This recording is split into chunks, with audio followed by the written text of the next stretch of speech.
Shalom Bacha! Welcome back to the stream! Oh my god, it's been so long. I've missed you guys so much. How are you? I'm so pleased to be here with you, and let me tell you, I am excited about the topic we'll be dealing with today. I am just pumped up. Oh, I know it's been so long. Can you feel how the quality of the image has indeed improved? This is because I need to introduce you to new members of the team, but you know, let's give it 1 or 2 minutes before people get here and stuff. And I don't know if there's anybody here. I cannot see anything in the chat. I mean, I'm wearing my glasses and everything, but you know, I am as blind as a bat. But yeah, it's been such a pleasure, although I needed this disconnection for a month, just resting properly and coming back with lots and lots of new ideas and great topics to deal with. I actually, if you know, we have a Patreon, I have a Patreon page, that's what I do.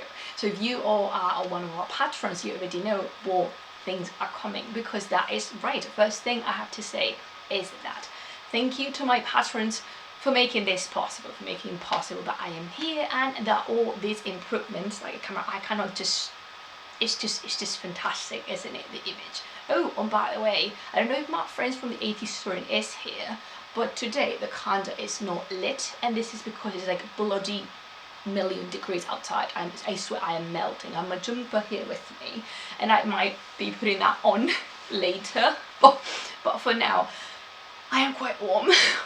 So I was saying, oh yeah, I was talking about my patrons. Thank you so much for making this possible, and shout out to my tiers Murid, Murshid and Ashdod.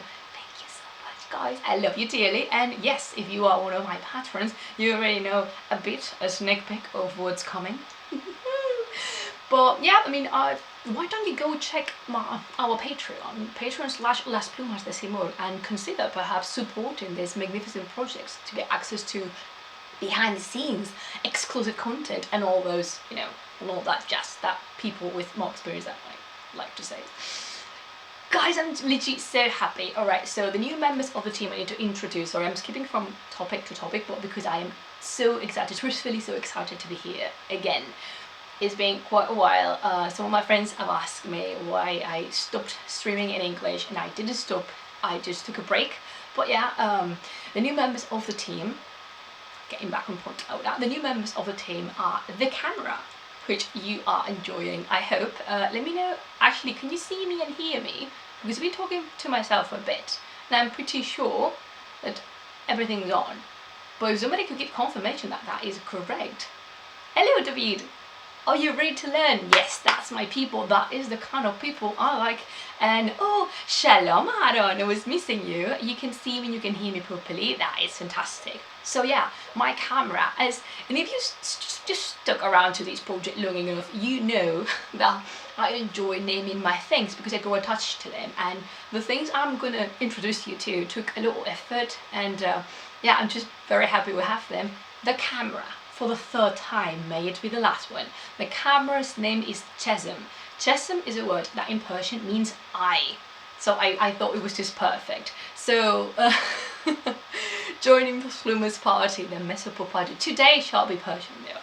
Chesem is my first incorporation, and it's a fantastic camera. It's the quality of the image is improved so much.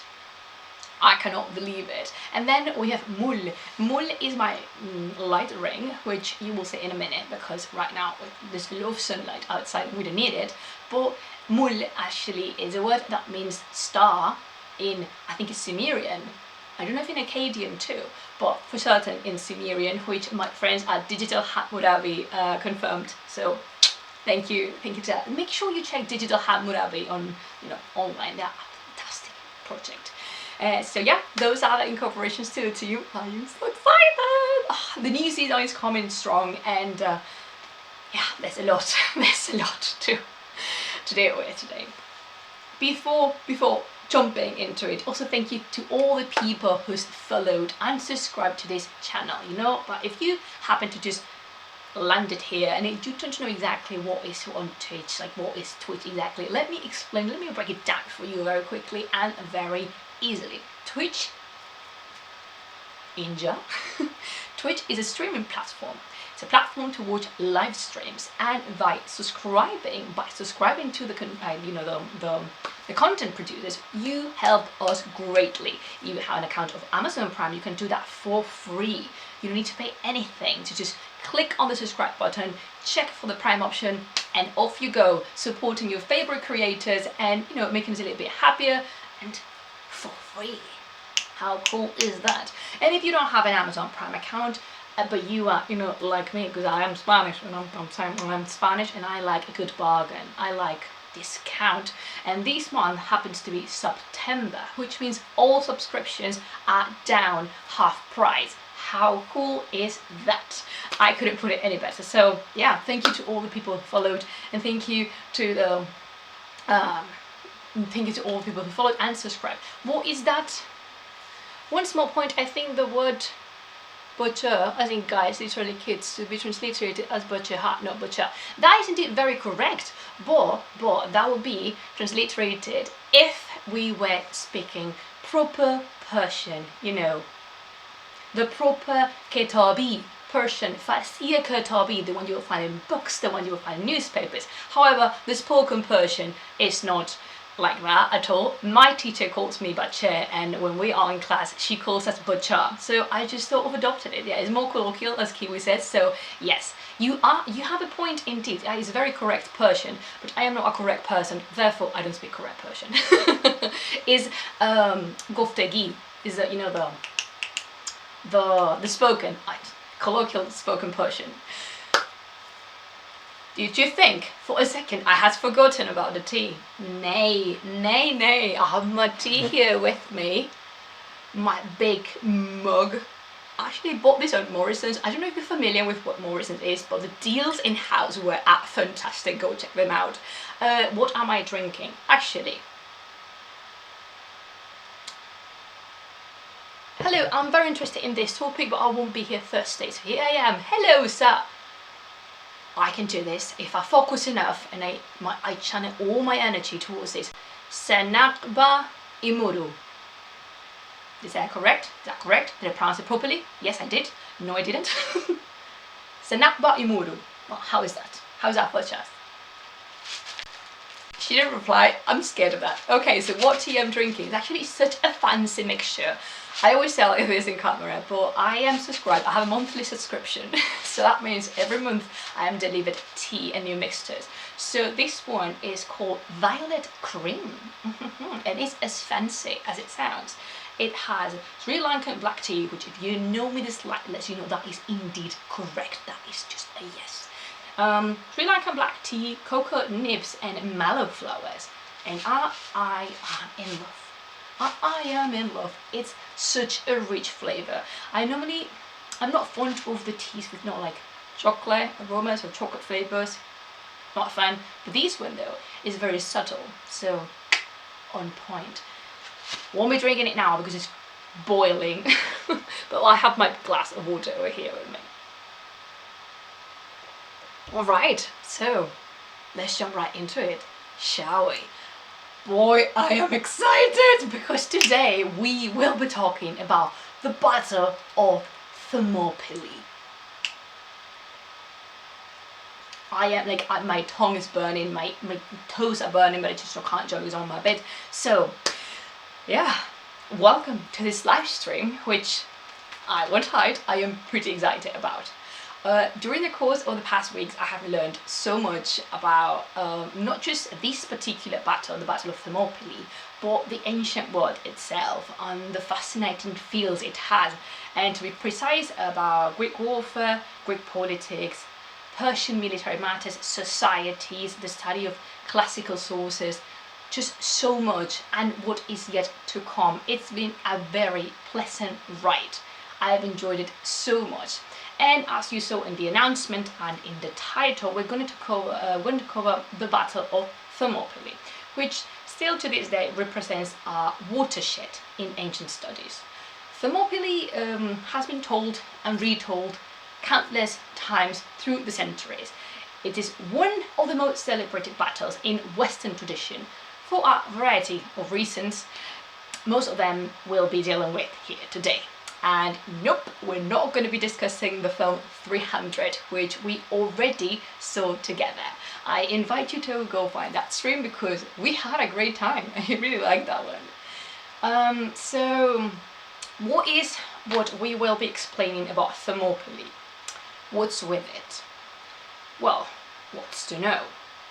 I know there's as many opinions on Thermopylae as there are people in the world. However, here I would like to focus on the narrative side of it, of the story, of the creation of such a powerful tale that feels vivid yet today. So here's some points we will be touching. We're going to talk about sources, of course, there's a lot to deal with there. I will give a bird's eye view background of what happened prior to the battle, and then we'll talk about the battle itself, but I want to go deeply into details by the minute, because although I have been there and done that way better than I could, so no, I'm not going to do that.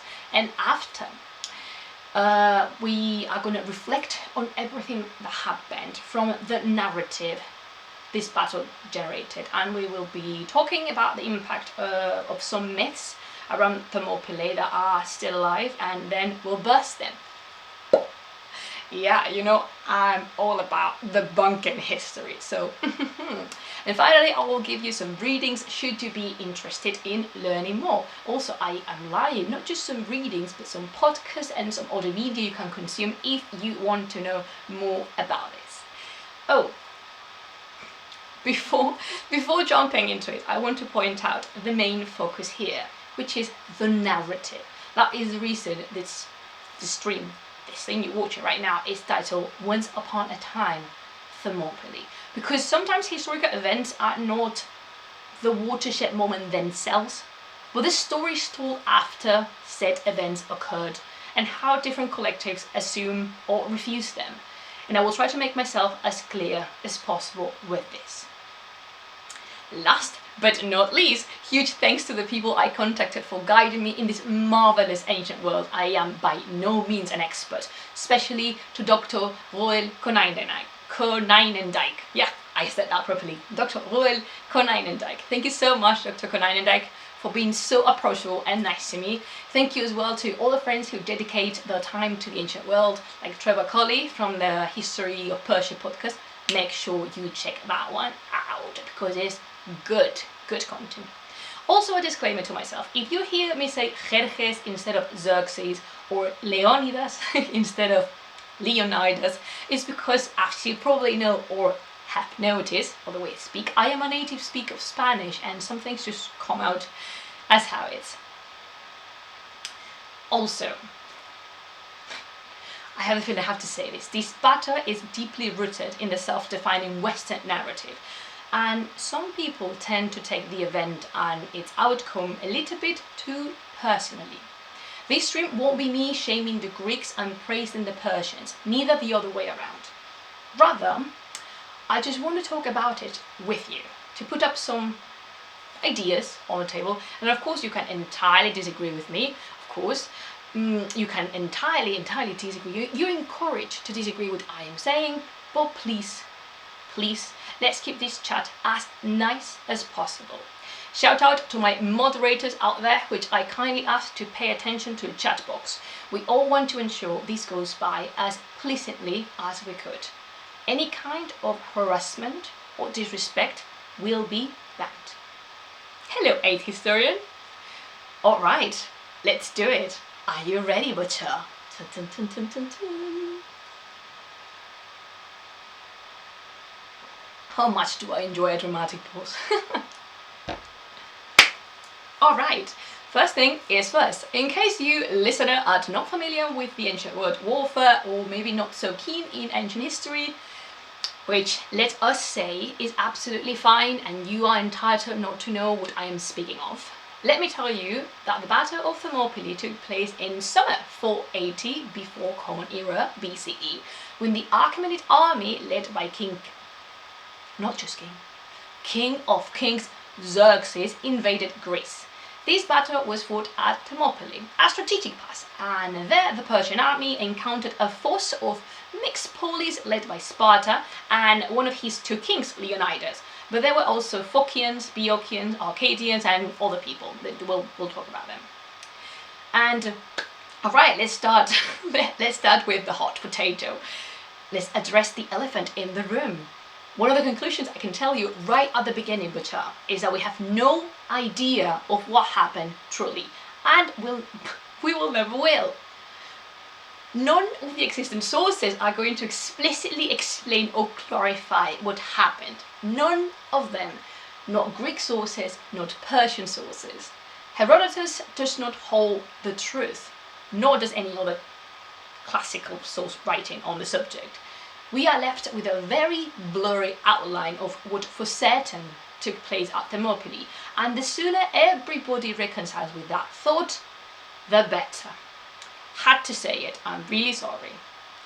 I left my iron umbrella somewhere, but I'm just putting it up just to cover myself from the stones that might be flying at my head right now.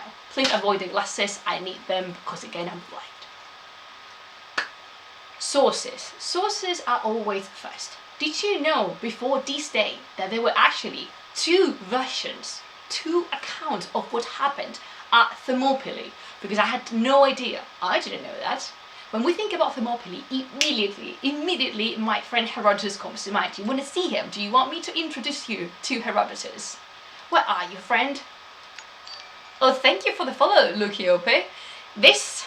This pal is my friend Herodotus, and I don't know if Viragoaj is here. Viragoaj is a butcher, dear of my heart, as is a Delam. But yeah, this is Mr. Herodotus.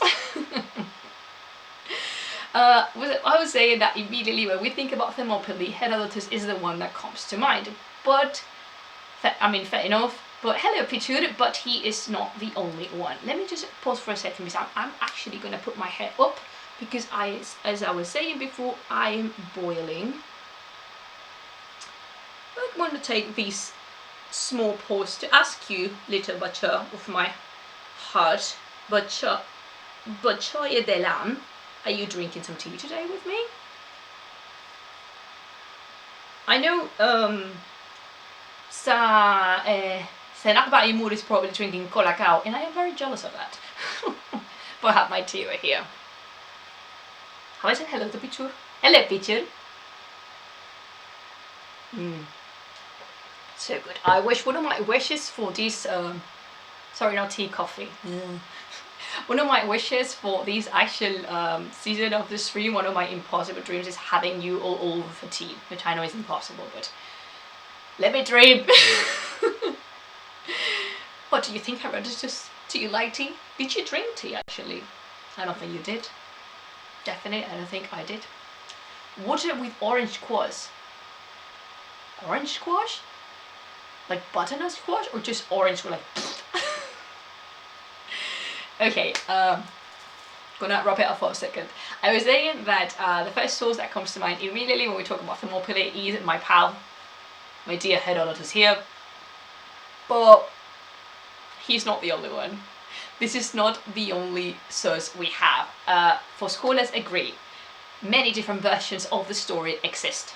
And Herodotus is not the oldest one, which is funny because he's the one we automatically think of as the eminence of the subject. And how do we know that? How do we know there was another version? Well, because later sources explained the battle and what happened in a very different way than Herodotus did.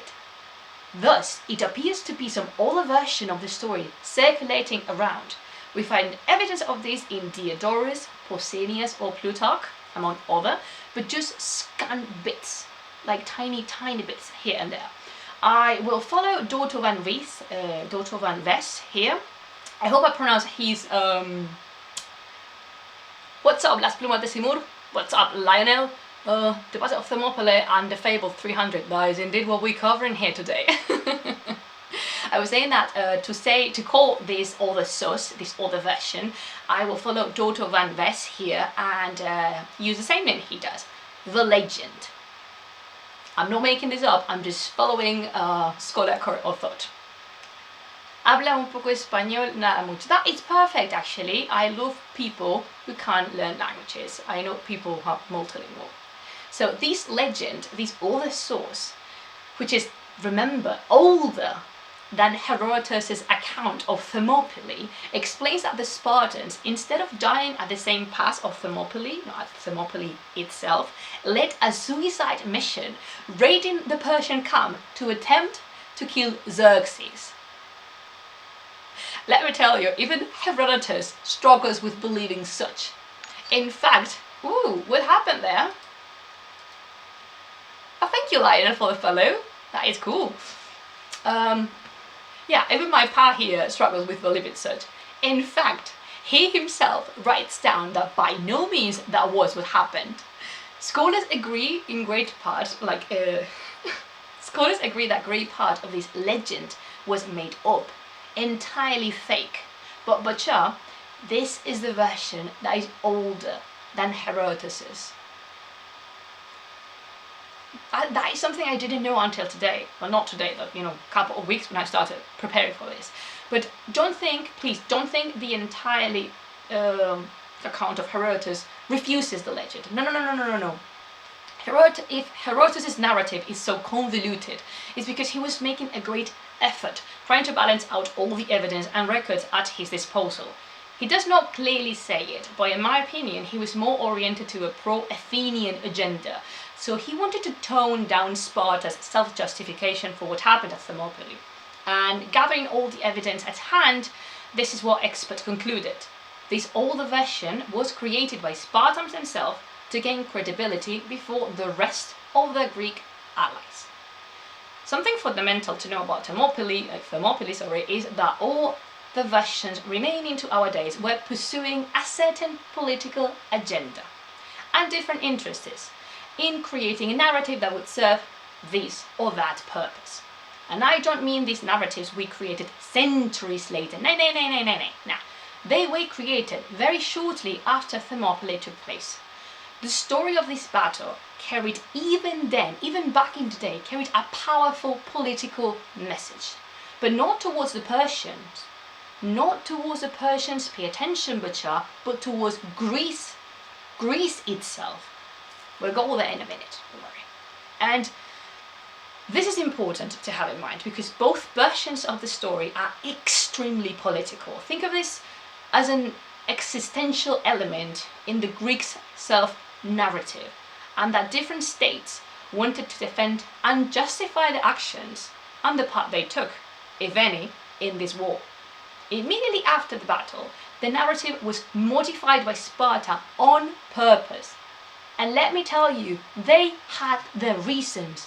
They had the reasons to do so. Oh, David is leaving. Bye, David! There was a meaning behind this distortion. And this does not just go to Sparta. This doesn't just go to Sparta, no, but all the states and communities that would have received information of what was going on. Messengers, troops sent, maybe second-hand witnesses. The problem is, all these different accounts were not recorded or have not survived. We don't know what happened there. Herodotus tried to reconcile all this information some generations later. But the problem is, by then, the narrative had already been deeply modified. Deeply. And what's the result? A mess. The result is a mess, to say it bluntly. The accounts of what happened at Thermopylae are pushed in so many directions that we are left with a plethora of confusing and contradictory versions of one story, of one battle. And this was finally gathered into a single version, deliciously, absurdly presented by 300 Spartans, or 300 both comic and films. Also, bear in mind for the rest of the stream that no account from the Persians has survived to our days as vividly and as detailed as the Greek sources. So another downer to the story is that we only have access to one side of it. Let's do a T-pause to read what you guys are saying. I did not know that, says Lionel. I have studied Greek, so thank you, Lokura, for the follow. I have studied Greek history and mythology as well. Oh, cool! I love Greek mythology, it's so full of colourful tales. That makes sense, that the narrative was originally created would have a great, huge impact. Yeah, absolutely. Definitely, there was a lot. There was a lot going on at that moment, and it's something we need to ingrain in our system. That even then, even back in the day when the battle was taking place, there was so much at stake for everybody, and by everybody I mean the Greeks, just the Greeks. ¿Hablas español? Yes, I do speak español. But my streams in español are on Thursday. Los jueves son los streams en español. Today is day Monday, so that means English is.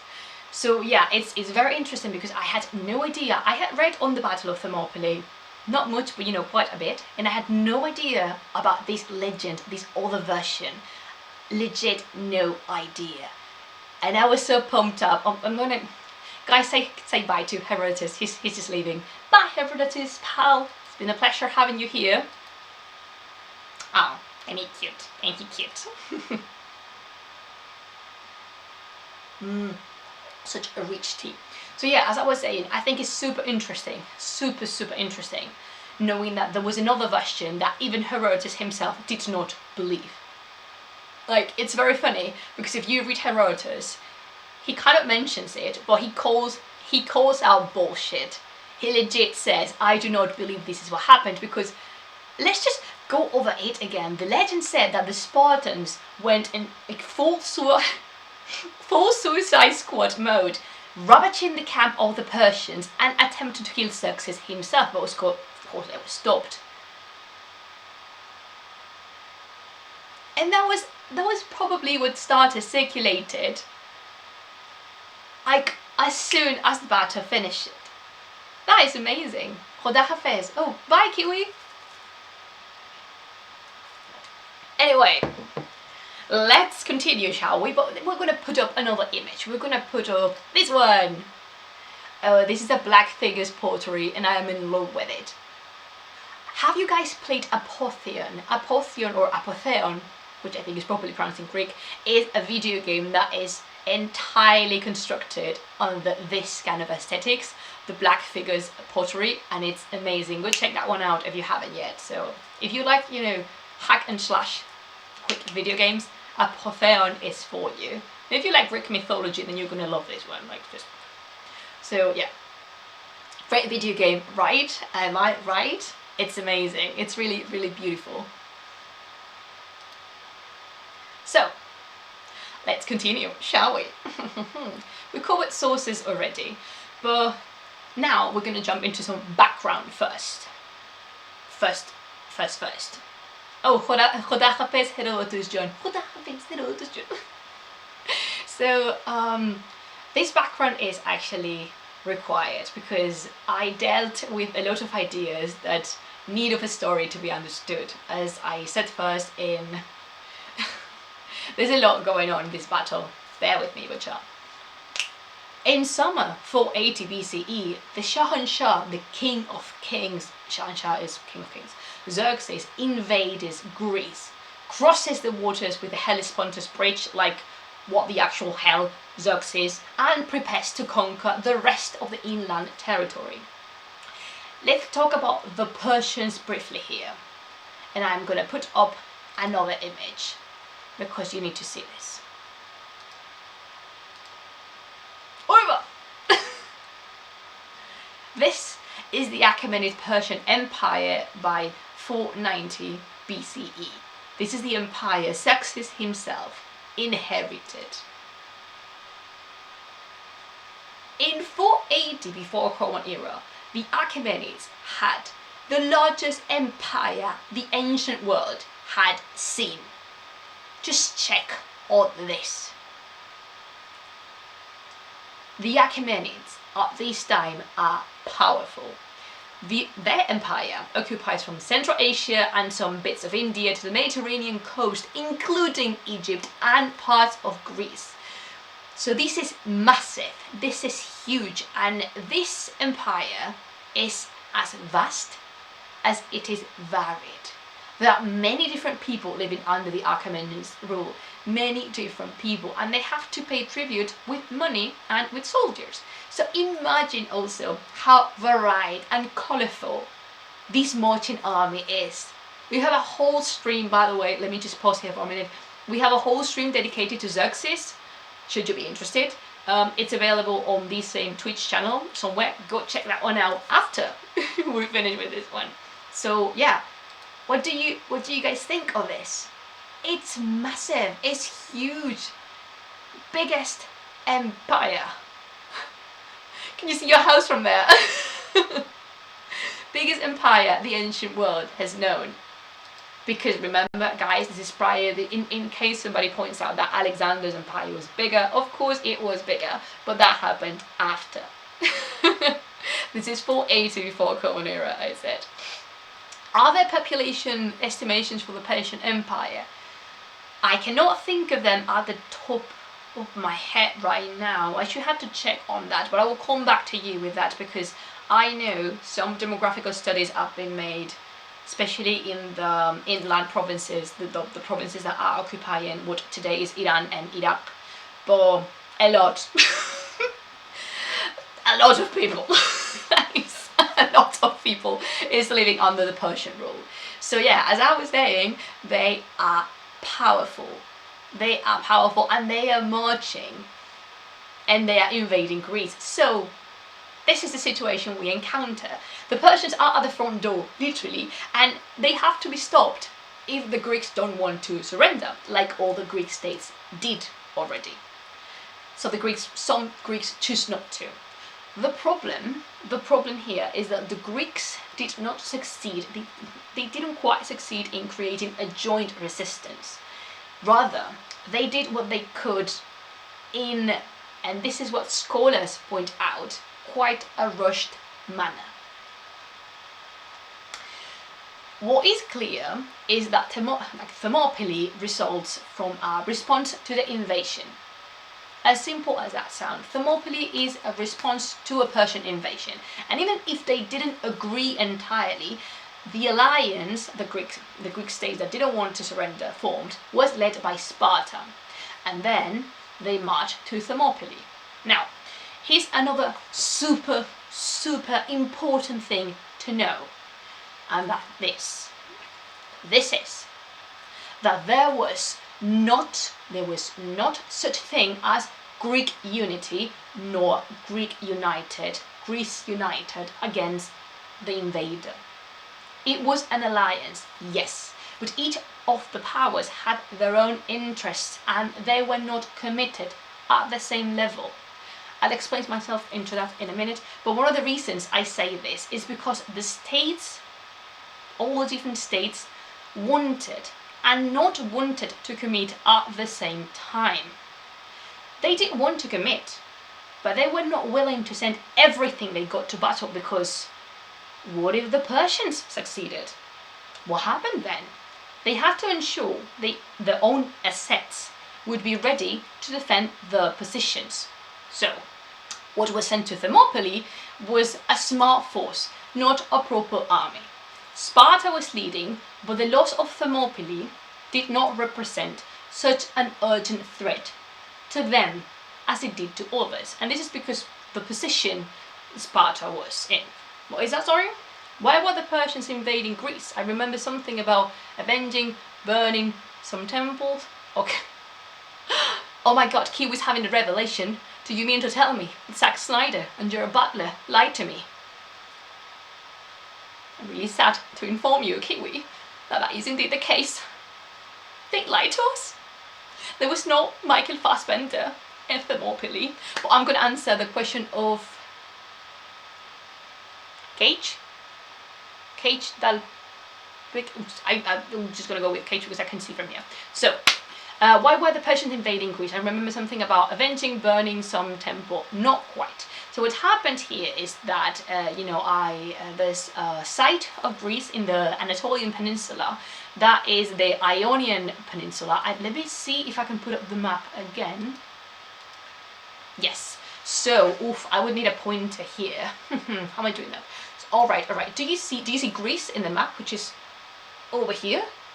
Can you see Greece? So that yellow part, inland, that is the Anatolian Peninsula, which now is Turkey. In modern day Turkey, there was an area called Saravis, There was a city called Sardis, and that province is Ionia.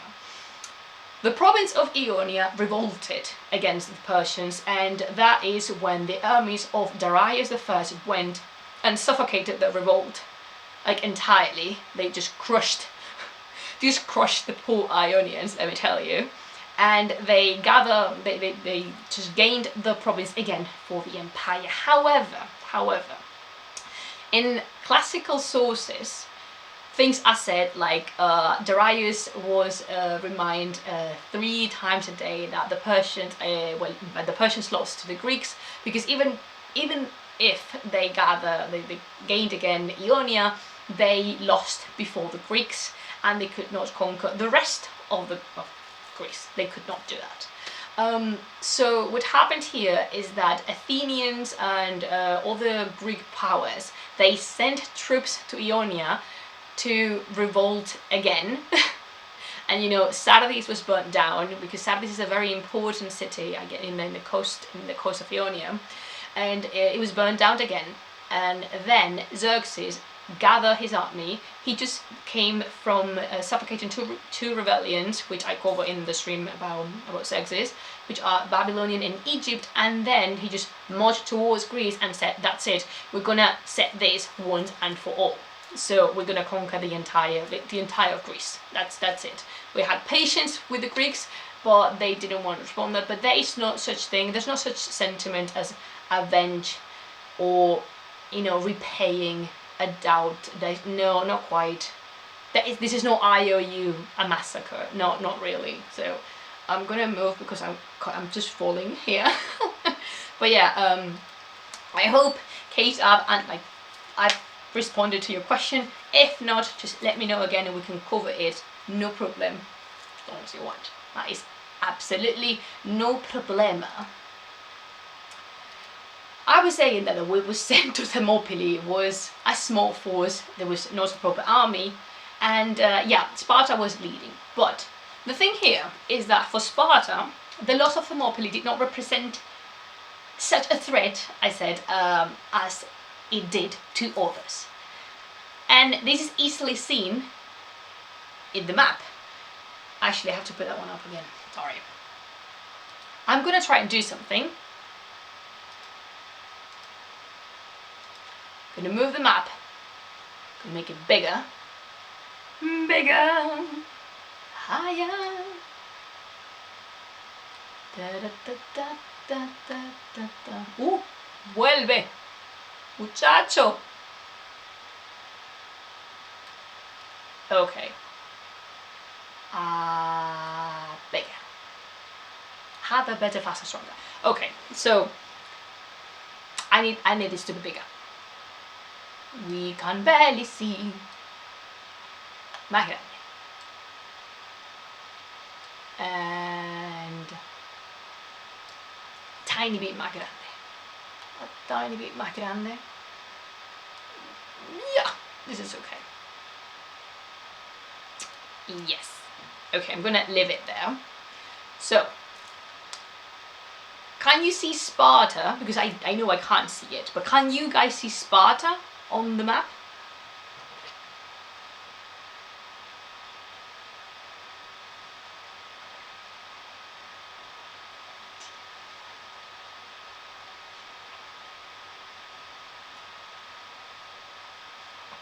Wait, I need my other arm to point out. Sparta's here. Follow my finger. You see it? Cool beats. So, you found it. Congratulations. You find Waldo, or Wally. We say in Spain, and I think in the UK we say Wally as well. You found Wally, the ancient world edition. So that is where Sparta is. The Battle of Thermopylae took place actually somewhere, if you follow my finger, up there. So I'm going to leave the map here, and I'll keep on carrying with my data here.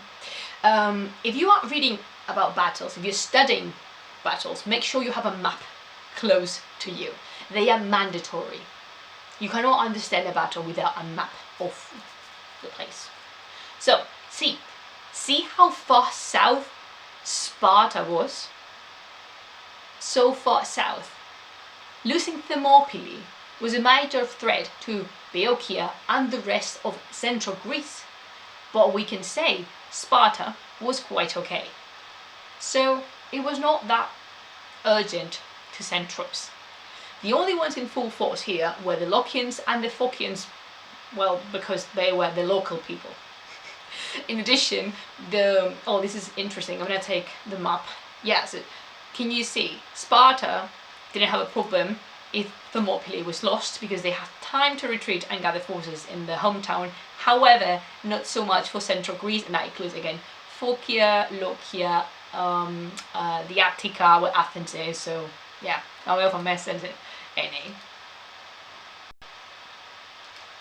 Also, worth noting, is that the Athenians sent the whole Athenian fleet was put into the water to flank the forces inland, because if the Spartans failed and they could not stop the Persians, well, they were screwed, basically. So that was when the Battle of Artemisium took place, exactly at the same time as Thermopylae.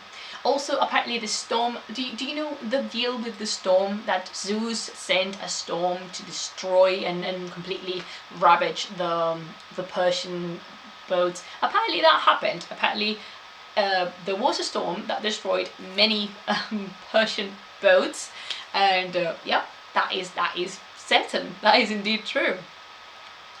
So now, do you have any questions at this point? Because if you don't, I'm going to jump into the battle. We're going to dive into the battle now. You found You found Leonidas. Is he just a butler? Did you know, by the way, that Leonidas was bloody 60 when this happened? Because again, I had no idea. I didn't know how old he was.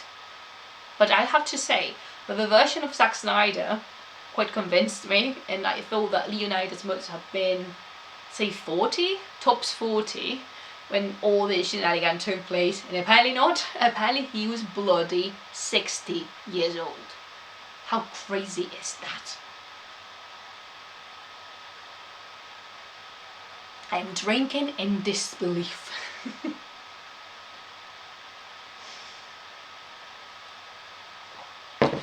La madre del cordero. Right, so Shah, you have no more questions. I'm just gonna move ahead. Let's talk, what is that? Where were Macedonians in this moment? So, okay, Macedon is out of the game. Let's put up the map again. Can you see in the map? Macedons are out, entirely out of the game. They surrender, actually. I think they did, but they are out of the question. Definitely out of the question. I also saw a picture of Leonidas with Scottish accent. Oh, yeah. So yeah, they're out. Macedonians are out. Macedons are out of the game. I can come back to you with more information on them, Pichur, but you have to give me some time. Are you ready? Let's dive now into the battle itself. Let me say, there were not only 300 Spartans, rather 1,000 Spartans. The 300 corresponds, however, to the Spartiate.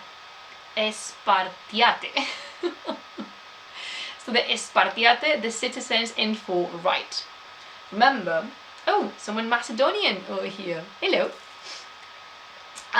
So yeah, the 300, my grandma's found come from there. That is so interesting. Ooh, thank you for the follow, actually. Thank you so much for the follow. So, yeah, I was saying that there were no such thing as 300 Spartans. They were 300 Spartans, but those were the Spartiate, which are the citizens in full right. The whole force of Spartans, we calculate around 1,000, more or less. And remember, the Sparta was leading, so they asked their allies to send equally small forces. And this is one of the reasons they went through hell and back, trying to justify themselves on the first place. Because they sent little forces. Because they knew they were going to die. And it looks like they had to make it credible enough to other allies, but without compromising too much of their own assets. Probably this realization will upset some stomachs, but I am not making this up. You know, I studied thoroughly every single one of the sources I read. So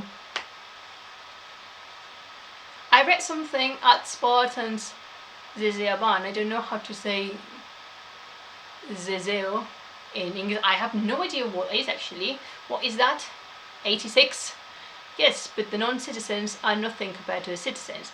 I mean, technically, yes, to the point of view of a Spartan, they were nothing, but they were there, and we're talking about a fight.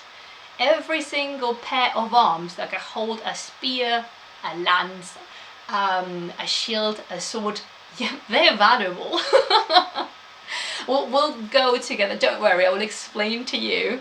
Oh, okay, that they talk with a Z instead of an S. Oh, I have no idea about that. I didn't know that. That is very interesting information actually. I'll have to look at that. But so remember guys, I am from Iranian studies. I study the Persian side. I'm no expert of classics. And I really like how much I'm learning with you right now. Once upon a time in Hollywood, 300 took place. So yeah, don't worry, I will explain to you where this 300 thing came out. It's actually quite funny. So yeah, oh, the question. We have the question of Carneia, the religious festival that prevented from war making, and then we have the Olympian truce because of the Olympic Games. The truth is that the military forces that went to Thermopylae marched before, way before this time came. So they could have asked and recruited more people, but they just didn't. This is very important. This is very important to have in mind. The Carneia and the Olympian truce were after the forces departed. They marched to Thermopylae. So they could have recruited more people. They didn't. You're Italian. Oh, hello. È stato un piacere.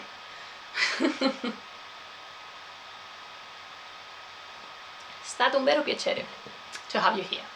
My Italian's limited, sorry. So, the thing with the Carneian stuff. Here is where we find the first strongly inserted narrative to make Sparta look as invested in the fight as others were. Remember, the Athenians sent their entire fleet. They had to step up their game. The general line, also told by Herodotus, goes as follows. Sparta sent a small army because they knew they were going to die and that they will sacrifice themselves in order to save the rest. Some scholars believe that the actual plan was not stay and die, but retreating and move the battle somewhere else. But that did just not happen. They died first. So a statement had to be made. But this is super important. Sparta needed to defend itself, especially because, as I was saying, the Spartans did not look as committed to lead to the, they did not as committed into their leadership. I'm gonna say that again because Spartans did not look as committed in their leadership. Because that is, how to explain this? Okay, there was a Greek alliance, right? There were a lot of Greek forces and they were commanded by Sparta. Sparta gathers a small force and asks the rest of allies to bring equally small forces. But then Athens sent off the entire fleet. So, you know, comparisons are horrible, but hey. So Sparta did not look as committed to the rest. Therefore, the allies in that alliance started to defy Sparta's leadership. They were not respected. And then, when the alliance got news on how big Xerxes' army was, they did indeed ask for reinforcements. They climbed up the hill, they saw the amazing display of the Persian army and said, yeah, we might need a few more. And then they asked for reinforcements, but we encountered two problems here. First, that when they did ask for troops, some of the states were celebrating the Carneia, and they didn't send anybody.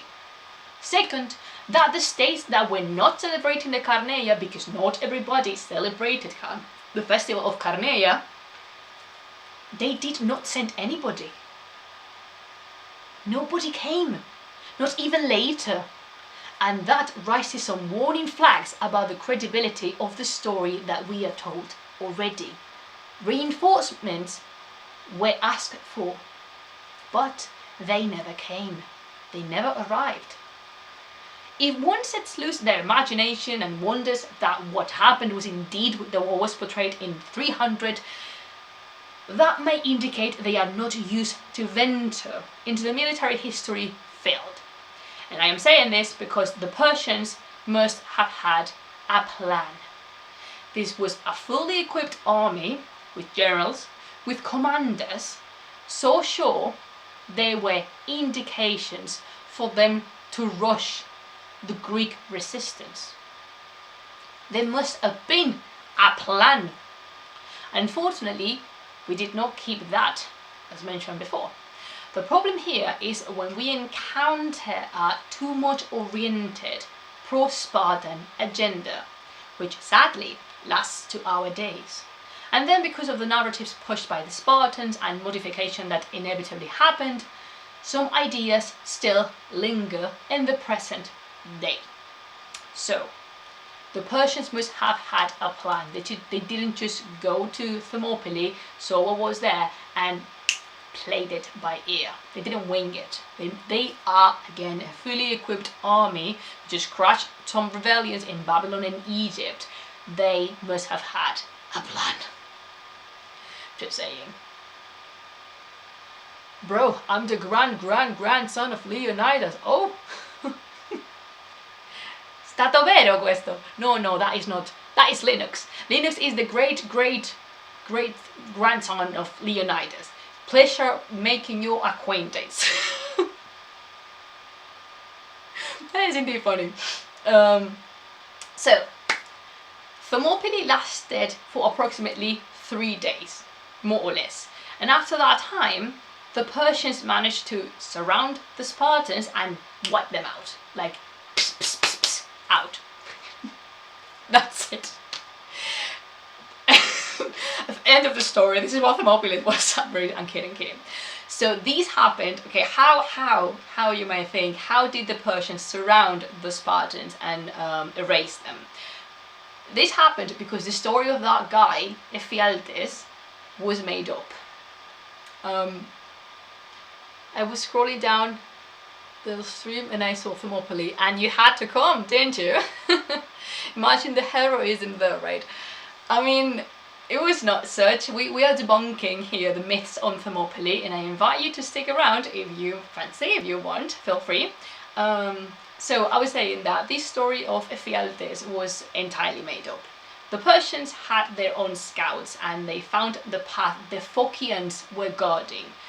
And said Phocians betrayed the alliance and surrendered to the Persians. The Phocians cooperated with the Persians, and that's when the Persian army surrounded the Spartans and finished them off. Like, pew, pew, pew. Are you a history academic? Indeed I am. Yes, I am an art historian, a PhD in Iranian studies, so yes, I am. And again, from the military history perspective, this battle was pretty well executed from the Persian side. And all the battles that took place in the same pass in Thermopylae were much more disastrous. For example, one being the Seleucids trying to hold Rome. There were so many losses in that side of the battle, so yeah, that was awful. But this one, the Thermopylae battle, was not as such. The number of casualties the Persians had, according to Herodotus, are just not possible. But we'll see in a second that Herodotus wanted to spice up his writing, given ridiculous amount of things when he was unsure of something. For the Persians, as I was saying, this battle was not that big of a deal compared to others. for example, Artemisian or Salamis or Marathon. Because can we speak for a moment of the Athenians in Marathon? Boy, they kicked us. And I am on the Persian side. I'm not on the Persian side of the story. They kicked us. Amazing, the performance in Marathon. What is that? Oh. Ephialtes existed though and was executed by the Athenian democracy. Not quite. Ephialtes is a figure that made up, the narrative made up, because this is what we're covering here. We're covering the narrative surrounding the Battle of Thermopylae. Ephialtes did not exist, I'm afraid. Imagine Xerxes like, those Thermopylae you had in mind, so go home people. Yeah, more or less like that. Yeah. Yeah, the Persian scouts found the Phocians, and the Phocians surrendered and gave up the, the other path. Because it's very unrealistic thinking that such a powerful army as the Persian wouldn't have their own scouts. They would have found the path, this path around Thermopylae by themselves. This is why we sometimes claim that the Persians were not as intelligent just because they were Persians. But we'll go there in a second, don't worry. Well, it was an amazing feat that the Greeks defeated the Persians, honestly. It was amazing that they did a marathon. It was amazing. Ooh, I'm seeing some juicy narrative in here. History would be much, much different if that were nowhere the case. I am here to debunk some myths and that. So, oh, by the way, I see people just join the stream right now. I see that we have people...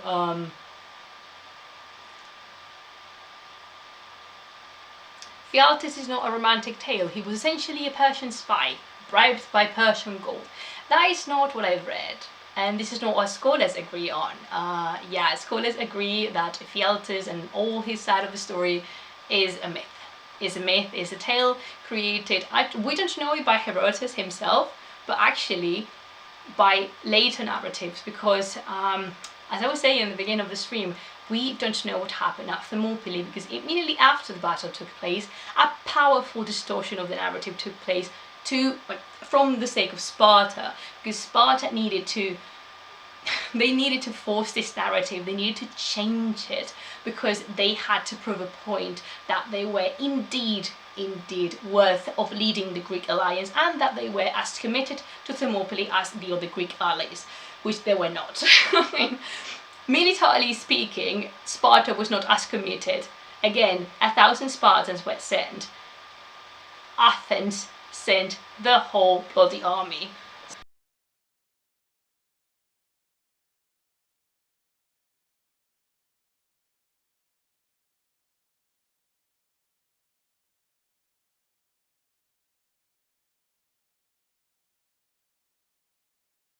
Minute. Can you hear me? Okay, don't know what happened, but is this because I said that Ephialtes was wrong? I'm really sorry, Twitch gods. Forgive me. May you forgive me. What happened? Okay. So, the battle. Reading the events as the scholars and academics have. Again, this is me just transmitting the words of the experts. It is clear that nobody wanted to set a moral example for anything, which is the big hot topic, the elephant in the room we have to address. That the behavior of Spartans set a moral example. There is not much in the narrative to drag this idea from. Nowhere in the narrative says that. And Dr. Konynendijk expressed it in a very entertaining way, which I will try to mimic now. He said that actually, from the military perspective, looks more like the Greeks were like, well, that didn't work out. Anybody has any brilliant ideas? And that's to it. But there is no evidence for neither of the armies pretending this was a victory of any kind. If anything, it represented a massive loss of pride for the Spartans. Remember, their authority was already being challenged. Losing Thermopylae not only confirmed they were not cut to the task, but also they had to deal with the loss of a king because Leonidas died, and the betrayal of the Phocians, which proved the incapability of leading the Greek alliance. However, narrative strikes back. There is an obvious attempt to make everyone believe that they were as committed as the rest, which they weren't.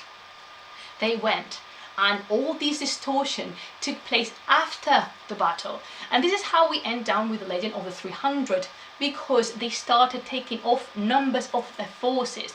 They just cutting their forces down to the point they claimed nobody came to their aid, and they were abandoned and left by themselves, only 300 citizens. The Athenians were not buying this, absolutely not. And their own narratives, the Athenian narratives, stated that everybody went because they were forced to, including the Spartans. And why bother? As plain as that question sounds. But seriously, why did Sparta care so much about constructing a narrative that would reinforce their position? Think of that for a moment. How? Why? Well, because at the time all these alterations were happening, the Peloponnesian War was taking place. And that means Greece was all over the place, with Sparta and Athens at each other's neck, literally. The Spartans creating a story that portrayed them as committed to the opposition to the Persians reinforced their positions as leaders of the Greek alliance, and therefore as leaders of Greece. Bear in mind, their leadership was very much questioned. And bear in mind, as we said before, that the Peloponnesian War was taking place when all these narratives were constructed. Sources. All the sources we have on Thermopylae are tainted with political interest, be it pro-Spartan or pro-Athenian or pro-whatever. All, remember what I said before, all the sources we have, all of them are covered in political interests, and they pursue a particular political agenda. Interesting. Very interesting. What is that? Oh, I saw a lot of comments I haven't read. Give me a second. Just because we aren't sure he existed doesn't mean we can be certain of the opposite. That is correct. That he didn't exist. The whole planet is filled with historians. Everyone has their own views on the events. P.S. Are you Hispanic? All right, I love Spanish. Yes, I am. I'm not Hispanic. I would love to be Hispanic. I'm Spanish. I've asked before in this live stream if I was Latina, but I am not. I'm just Spanish. And of course, absolutely, this is bacha. This right here.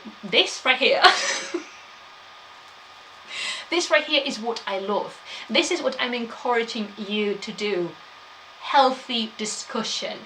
Again, you are entirely entitled to disagree with me. If anything, you're encouraged to disagree with Allah and say, but I have my views, you have probably yours, and this is what I want, healthy discussion, because this is such a hot potato, this is a hot topic within academia, because people tend to take themselves too seriously. We don't like that. We like this nice discussion. Surena! Surena of Parthia is here. When the Spartans funded by the Persians in the fight against Athena. Athena, no, Athens. Why is there Athena? Don't say that. They can hear you. If Zack Snyder hits you saying something, not saying, implying something like that, they will come for me and they will close the Switch channel forever, and I will be just kicked out of the online world. I want to stay. So yeah, healthy discussion. I am all in for this. I'm loving. Athena is indeed the correct word though. I don't know that. You tell me. You guys tell me. Well, let's touch upon the reasons behind the Spartans choosing to stay and die. Because hell, that is a lot of whole mess. What is that? I always thought people from Spain and Portugal count as Latin people. Wow. I'm happy to count as Latin people. Yes, I am Latina now. Take that, heritage. As I was saying, let's touch upon the reasons behind the Spartans choosing to stay and die. As plain as that sounds. The sources say that that was the right thing to do, and scholars explain this was a move purely for the glory of Sparta. They made a statement of being the leaders, and here is where the two versions clash. Remember the legend? If you were not here before, the legend is how some scholars speak of a previous version, of a previous tale of the battle that was around before Herodotus wrote his own, which Herodotus himself refuses. He makes a mixture between whatever sources he had at hand and accounts from the legend, which is not that I implying is fake, but scholars think that was like that.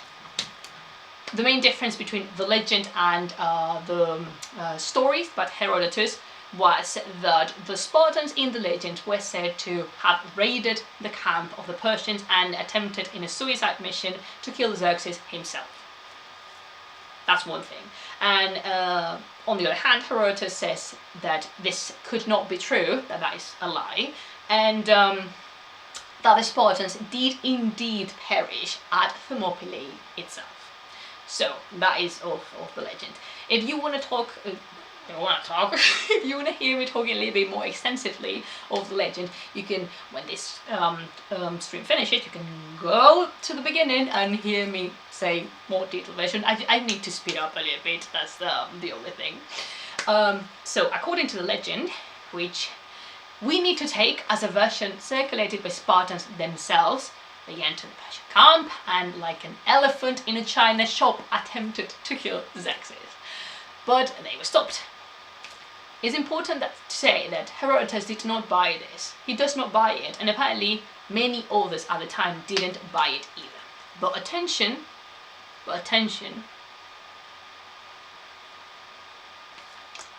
Need some water. I'm trying to pay attention to Catalonians. Oh, you're talking about heritage as well. In general, advice, because the Persian tribes foresaw that Athens was the greatest Greek power and future threat. Ooh, probably, yeah. So, some scholars, some academics believe that the Spartans chose to die and let the others withdraw to make a statement, because they needed to. Again, they needed to reinforce their position after the leadership in the defense of Thermopylae had been so heavily questioned. The end of the story is that everybody was killed in the Greek alliance, and the Persian army advanced and ravaged through central Greece. That's the truth of the matter. But have you realized, Bacho, that I have mentioned the Persians very few times? I would love to bring you now the version from the other side, but we already know that is not possible because, well, lack of evidence, lack of sources to compare it to. But I think we can all agree that Thermopylae did not represent much for the Persian army. They won. They won with very little casualties, and they sacked and burned the rest of the cities until Salamis took place. Now, the numbers. Regarding the army, the numbers we have are creative, to say the least. Truth of the matter, we have no idea how big the army of Xerxes was, but Herodotus gives numbers so precise that make my eyebrow go up in the sky. Like, it almost seemed like he was there, like Herodotus himself was there, counting Persians. Oh, thank you so much for the follow. It almost seems that Herodotus was there, counting people by himself. It's so precise. And also he didn't count in a very good way, because they were, according to Herodotus, the army of Xerxes was formed of, listen to this, 5 million people. Seriously, what? The real number will remain in speculation because we have no idea. We have no way of knowing, but that all the scholars suggest we could be talking from 10,000, maybe 100,000. No doubt, this is correct, no doubt, it was large, a huge army. The Persians were a huge army. However, something I learned by listening to Dr. Konyndyk was that the army that came to Greece was coined as the show army, and I'm gonna show you, because you know I'm an art historian and I love my art. Where are my beautiful immortals? There they are. Sorry to disappoint you, fellow 300 lovers. These are the real immortals, the apple bearers. I love this one. These doesn't come from Persepolis. This comes from the palace of Darius first and then Xerxes in Susa, in Sush. This one is in the Pergamon Museum, which I've seen, but the others are in the Louvre as well. They have walls of Susa. These are the real immortals. I love this one. I really like it. Again, I'm an art historian. I'm powerfully biased. Cut me some slack. So yeah, I was talking about the show army. The King of Kings, I said this before, I think, I don't know, but the King of Kings made all the provinces he controlled commit to his reign by contributing with military power, and this purpose was twofold. First, it displayed the power of the empire, and second, it served as a tool for legitimizing the king himself. By the way, there were Greeks in the Persian army. Some areas chose to surrender and cooperated with the Persians, so they incorporated to their lines. I would talk about Herodotus saying the Persians lost in close combat because they were not properly equipped, but I don't have time. I'm really sorry, this stream is already taking too long. But just let's say that they were perfectly equipped, and chances are that no close combat happened whatsoever. Pero bueno! It's widely known that the immortals were a Persian battalion. Every Greek or 300 lovers know that. Yeah, but I hope that if you enjoy 300, that's perfectly legit. But I do hope that you don't take the immortals you see there as the real immortals. Please tell me you don't. Please tell me you don't. Oh, Surena. I love Surena's name. Oh, I love that. Herodotus, there were exactly 5,137,559 Persian. I counted them. Trust me, bro. Bravo. That is exactly the kind of I am here for. I can't swear. I'm really sorry, guys. I don't think if I can, but I'm not testing my chances because Twitch has come. I will talk, if you want me to talk about that, I will later when we finish with the stream. But yeah, let's just continue. So, the myths. Finally, as a cherry on top of this delicious ice cream, let's just do some debunking around. You know I am a fan of bursting myths, so you know that. But first, have you noticed again how little I've mentioned the Persians in this? Let it sink. Think about it. How little I've mentioned the Persians in this whole narrative mess. Right? Right, and this is because the impact of Thermopylae for ancient narratives had little to do with the actual invasion and the Persians, and more with the idea of the Spartans, that the Spartans wanted to defend themselves before all the powers in Greece. And how is that we came to think they were so against the Persians? That's another melon that we should not open here, lol. Ooh, not the melon of the tribes. You dealing with this. So yeah, the Persians are very much absent of all this mess because it didn't have to do, it wasn't dealing with them. It was not about the invasion, it was not about the Persians, it was about Sparta making a statement as a leader, a proper leader for Greece. Some things need clarification, something needs clarification indeed. The Persians were by no means, but yeah, this is important. And I know this because again, I come from the Iranian study side. The Persians, I was going to say the Spartans, the Persians were by no means strangers to the Greeks. They were not strangers. They were not the other. They had lived under their rule for years, and Greece has a long history of alliances with Persian power.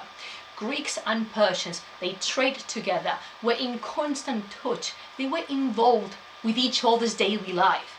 War happened, of course war happened, but let's not forget it occurred in Greek territory too, between Greek powers. War happens. Some Spartan princes ruled over some satrapies even, so this idea of otherness does not come from the ancient world. Guys, bacha, listen, this idea of the other does not come from the ancient world exclusively, from latent modern interpretations that serve a particular political Western identity agenda. And those, bacha, those are dangerous. Those are worrying. Oh my. Oh, you're talking about the movie? It's fully inaccurate, but I'm okay with that. Yes. It's an artistic depiction. By the way, the Persians and the elite immortals were perfectly equipped for anyone else on the planet all the time, but the Greeks. Yeah, actually, that's true. They were superior. The superior Greek equipment and training played a key role in the Hellenic Persian Wars. I don't agree with that. I definitely do not agree with that. Or any source, in fact, Akkadians and Cimmerians did the same. A battle against an army composed of 1 million men and they killed everyone. It's just propaganda. Indeed it is. The Persians were very well equipped. Very well.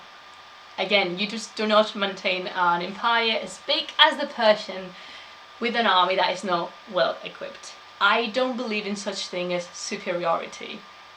If anything, in strategic superiority, then therefore I'm giving it to you. But in my opinion, and this is just, remember, my opinion, I don't see that as a thing. I don't think the Persians lost because a deficient equipment. I'm sorry. I really don't see that. But I promise some debunking, so let's do some debunking.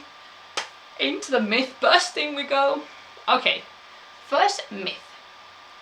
The Persians were coming for democracy. Nah, they didn't want to take over democracy and impose any kind of other regime. For starters, Greek democracy was under any lens, as we can see, Greek democracy by no means was as we consider it now. It was not that democracy we have it now, absolutely not. But also, the Persians didn't impose their government upon these Greek territories. And the best example we can drag it from is the Sardis revolt in Ionia. When the Ionians under our democratic rule rebelled against the Persians, this is Greece, and the Persians arrived, they crushed everybody in punishment and reconquered the cities. And what happened? They kept the democratic regimes. What a plot twist, huh? And in case you were willing to portray the Persian taxes as bleeding and excessive, when the Athenians conquered Ionia, they left the tribute as it was with the Persians. And so did Alexander. Plot twist!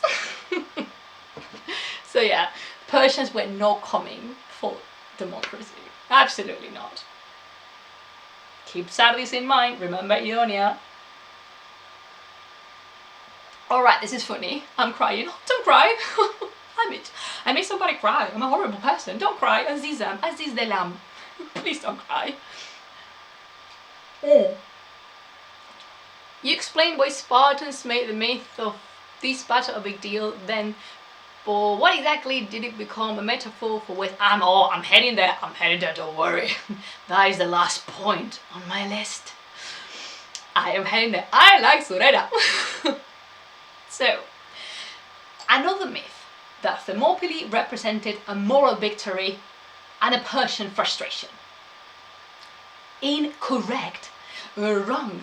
It was by no means a victory, and we explained why. Nobody could be proud of what?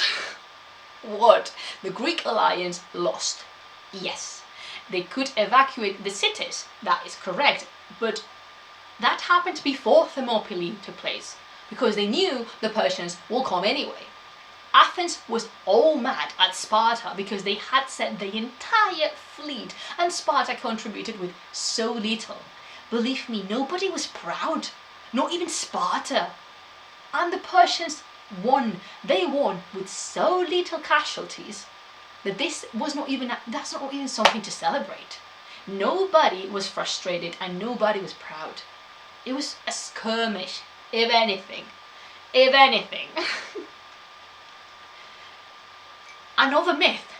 This is the battle of tyranny versus democracy. Nope.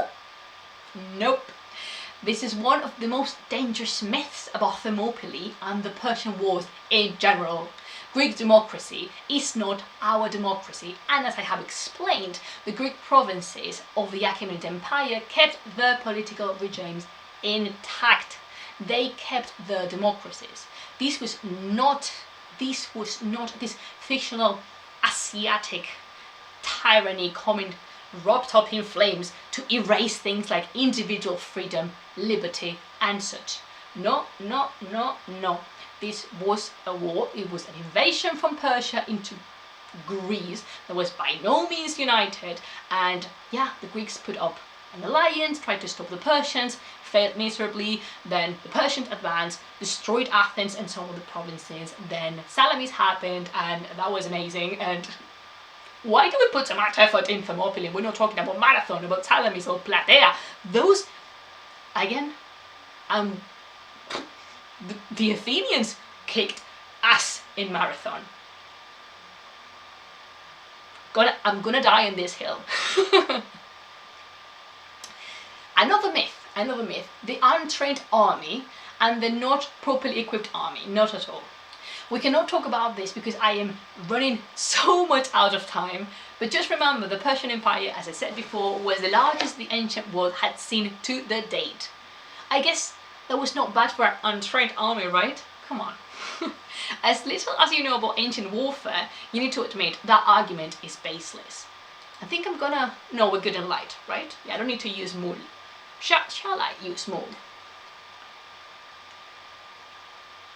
I don't think I have to. I'll pause here in the myth bursting because I let you guys roast me away. Woohoo! Esto estuvo intenso. Esto estuvo intenso. Mejor. What was I? Oh yeah, the myth bursting. Yeah. Okay, I need to tone myself down and be serious for a minute. The most dangerous myth around Thermopylae is the Western versus Eastern. No. Just no. There was no such thing as West represented anywhere. Each polis served their own interests, and I think I've given enough evidence of that. There was not a united Greece. There was not a united Greece. This is the last, yet the most dangerous point. The West, so to call it, needs enemies to create its own self-defining narrative. And the cornerstone it uses to do so is the otherness. The easiest and quickest way of defining who you are is by pointing at other people's differences. This vision of Thermopylae as us against them is tremendously dangerous and distorted. It rots the way we approach ancient history. It gives us fake arguments to justify certain actions and political discourses, and more, even more dangerously, it widens the breach between this fake construct that is East and West. In order to be able to enjoy history to its most, we should reflect on it for a second and be aware of how tainted in ideology certain passages are. And that ideology, the ideology portrayed in the 300, is dangerous, Bacha, because people tend to believe those ideas are real. They feel welcomed into a narrative that portrays the Spartans as heroes, and I am purposely ignoring all the rest Greek powers involved, but they feel welcomed because the cultural construct sounds familiar. Whereas the other, the other, the Persians in this case, but we could put any kind of other here, sounds strange, sounds distant, sounds even menacing, because, well, because it's just not us. Therefore, it's worse. Therefore, we should demonize and fear it. Thank you so much for the follow. And absolutely not, Bachar. No. I am not saying Sparta, boo, and Persia, yay! I'm not saying Persia, boo, and Sparta, yay! No, no, no. On the other side of the world, in this created East, there are some narratives opposite to this Western vision that are equally disturbing, because they focus on emphasizing the differences too much in order to feel superior and serve again, and as always, a certain political purposes. But things are never as they look. In any case, the Thermopylae, even more. In any case, the Thermopylae, even more. They are not as they look. And especially in the case of Thermopylae, because remember, we had no flipping idea of what the hell actually happened in Thermopylae. We don't know. My greatest conclusion here is, as I always say, bridges, not walls. The small familiarity in ancient history that we could imagine. And after all those people are dead, and there's no need for charging the shenanigans into our shoulders and inherit made up, creatively, narratively made up problems. We live in the present, and we're all human, I guess. And that is everything I have for you guys this afternoon. Oh, well, we can agree on the fact that the Greeks had much more humanistic values than the Persian. I wanted to ask you, Linux, why is you feel that way? I would love to hear elaborate, but I'm guessing the stream is ending. It is indeed, but I would love to know. Let's disagree. I would love to know where you start this ideas from, because what is humanistic from a point of view? Are we talking about science? Persian had galore. Are we talking about art? Persian had nothing to invite to it. I invite you to see the stream I made on Xerxes, because I focus much more on the powerful artistic and scientific heritage, more the artistic side, because again, I am biased, I am an art historian, and how Susa, for example, was the greatest capital ever. Also, shout out to all the stream where I talked about the Persian port service. There's a lot about Persia in this channel, because yeah, this is everything for now. But if you just come here, you just found this stream talking about Thermopylae, of something called Las Plumas, what is even this? I am about to explain it to you. This is a Twitch channel focused on two main things, one being Iran and the other one being Mesopotamia, and we talk a lot about many topics here. We talk about art, we talk about science, we talk about mythology, especially literature. So I invite you to follow and to stay tuned for more streamings to come, because this is what we do here. And my name is Laura. I am a PhD candidate on art history and Iranian studies, and I would love to have you here for this season we just started right now. So thank you to all the people who stayed. Thank you, oh my god, hour and a half of me bursting the battle of Thermopylae. How was that, guys? Did you actually enjoy the ride?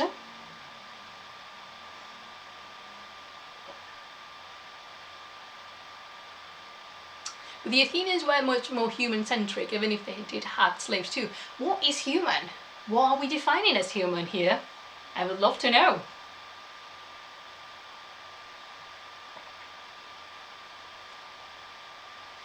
Oof, alright, so if you have any question, if you want me to talk briefly about something else, throw your questions in the chat box as I just sit back and enjoy a little bit of water.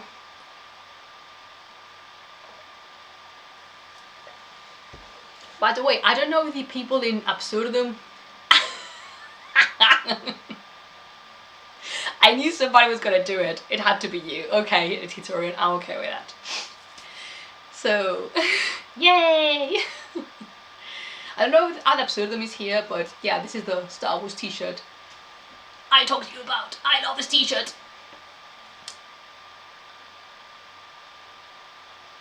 Ooh, civilization, huh? So why? Why do you think the Persians were not civilized? How much, just think it for a moment, and this is by no means me putting you under the under the spotlight. So, from the point of governance and social functions, how much do you know about the Persians actually? How much have you read about them that is not Greek sources? How much have you ventured into the Achaemenid Empire? For example, Persepolis was constructed by workers, male and female, whose payment receipts are still available on clay tablets. That is indeed correct, Surena. That is indeed very much correct. So tell me, Linux, how much have you read from Achaemenids? I don't know much about the Greeks or the Persians. Then this is the important part. And you recognize there is, some holes in the whole narrative of the ancient world, and you are willing to fill them. Because Greece is amazing. Greece has an amazing cultural background, an amazing history, and I love people from classics. I wouldn't be anybody without them. But on the other hand, on the other side of the world, the Persians had such a rich empire. The variety of cultures living under Persian rule was impressive. The art produced, the social construct, the religion, the Zoroastrian religion, which is all I am living for in this world, it was amazing. Pluma, still about Persian postal service video. Oh yes, there's a postal service video I did. Thank you, Richard, for that. I invite you to go discover them. There's so much to discover about the Achaemenid Empire. It was amazing. It was amazing. It's impressive. It's one of the greatest empires in the ancient world. Oh, I'm not denying that. Of course, this is not, we're not exposing you, absolutely not. We are talking, and yeah. I like that. I like this because there is this general idea of Persians being not civilized, but think of it. Where does this come from? It comes from a self-inserted Western narrative, because we identify with the Greeks because they are the fathers of our democracy, and we are very much close to all the areas in the world. And this, you say in the Partheia, you know what that means in Greek, which much more conservative. You will have to explain to me what that is, because I know from Greek studies, and actually I don't know, I would love to know what that is. And also, I'm gonna put up the immortals again, because I like this so much. Look at this! I'm so in love with this image. I'm really happy you guys stuck around, and I hope you enjoyed the stream. Again, just 5 more minutes of answering questions, and then you're good to go.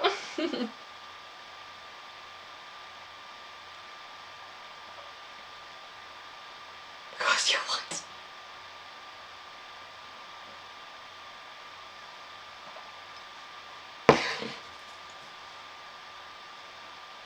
I'm waiting because I want Linux to explain what is the paideia. Oh wait, is that the education system? Oh, I talked about the education. Is that the education system? I talked about the way they brought up their princes to Linux in the stream about Xerxes.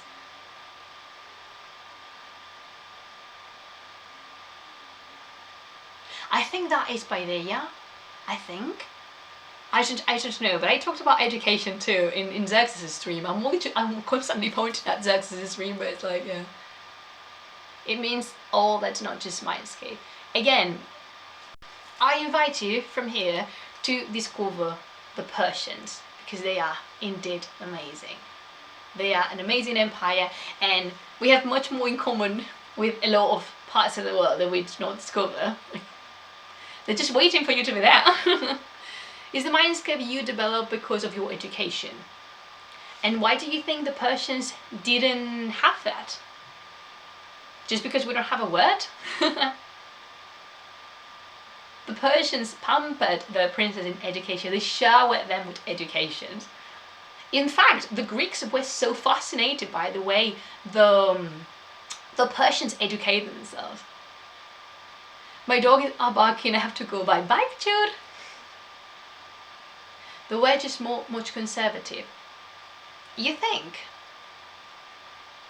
Because for me, the Persians were very much inclusive. We'll talk about this other day. We'll talk about this other day. Because of course the Persian Empire was built upon brute force and conquered and stuff. But in their narratives, they were much more inclusive. So that is such a good point for another stream. But unfortunately, we have to end this now because I would stay here and talk to you for hours. And you are probably fed up with me speaking. You're probably fed up with hearing me speaking. But yeah, this is it. This is the stream on the Battle of Thermopylae. Thank you so much, guys. Thank you for everyone who's clicked, followed and subscribed to this channel. Remember, your subscriptions help me greatly continue my work. Also, we have a Patreon. If you look for patron/Patreon, patron/LashBlueAndTheSeaMode, you can find us there and support us. Also, I encourage you to follow in my social media if you liked what you saw and you want to tune in when coming streams, because they are coming. And a reminder, I stream twice a week, 2 times a week. On Monday I stream on sorry, my tongue. On Monday I stream in English, and on Thursday I stream in Spanish. That's it for it. And yeah, if you wanna follow me in my social media, you could be, you know, up with the news and discussion. And if you wanna send me a message to say hello, I will respond to you because I love saying hello to people.